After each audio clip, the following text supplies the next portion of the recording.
Desde Palacio Nacional ya se dieron instrucciones. Todo el gobierno contra la Suprema Corte de Justicia. Todo el aparato del Poder Ejecutivo contra el Poder Judicial. El mensaje es contundente y coordinado. La Corte es corrupta, la Corte es privilegiada, la Corte no quiso reducir los sueldos de los consejeros del INE, la Corte no respeta la voluntad del pueblo, los ministros tienen demasiados celulares y computadoras mientras el pueblo padece penurias. Ellos contra nosotros. Así López Obrador, los gobernadores de Morena, los legisladores del partido mayoritario y hasta el Canal 11 repiten medias verdades o abiertas mentiras, a coro. Retuercen lo que dictaminó la mayoría de la Suprema Corte porque al gobierno López Obradorista no le interesa la verdad o la evidencia o la Constitución o combatir los privilegios que sí dañan al país. Lo que quiere es controlar a la Corte para que no contenga sus abusos de poder. Es falso que al anular la primera parte del Plan B, la Corte decidiera defender intereses particulares, como dicen. Es falso que pasó por encima de la voluntad democrática expresada por los representantes populares.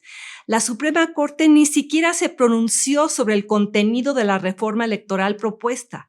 Sí se manifestó sobre el proceso desasiado de aprobación de esa ley dentro del Congreso. ¿Qué fue exactamente lo que expresó con un voto mayoritario, incluyendo el del ministro Arturo Saldívar?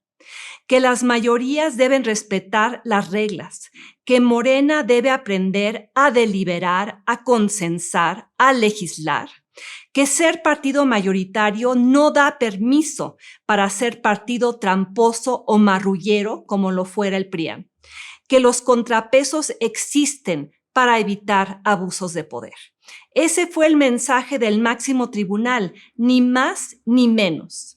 Y la reacción furibunda de López Obrador no es en contra de una corte privilegiada, es contra una corte empoderada. La respuesta furiosa evidencia la intención gubernamental detrás de la campaña de desprestigio. Asegurar una corte politizada y partidizada, pero a favor de la 4T. Asegurar una corte a modo.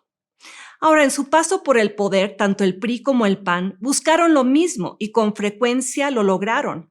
A lo largo de su historia, la Corte a veces ha pecado de obediente, sumisa, vulnerable a la presión presidencial.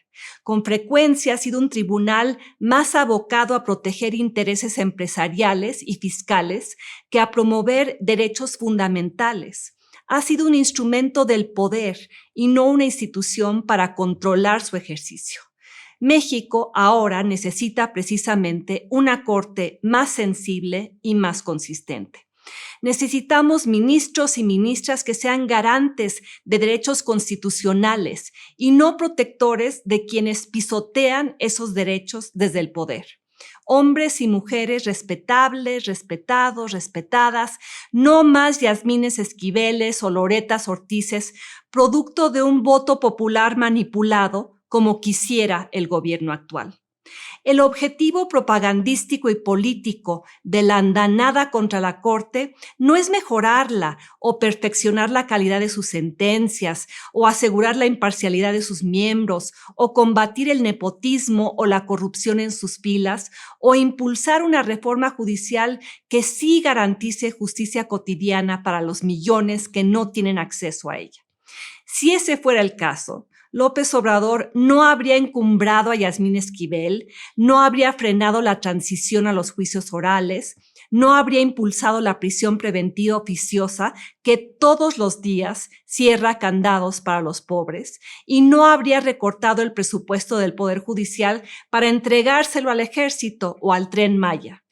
Si la misión fundacional de la 4T fuera combatir privilegios, empezaría recortando los suyos, los de Palacio Nacional, los del general Luis Crescencio Sandoval, los del gabinete, los de la familia del presidente, los del ejército y tantos más.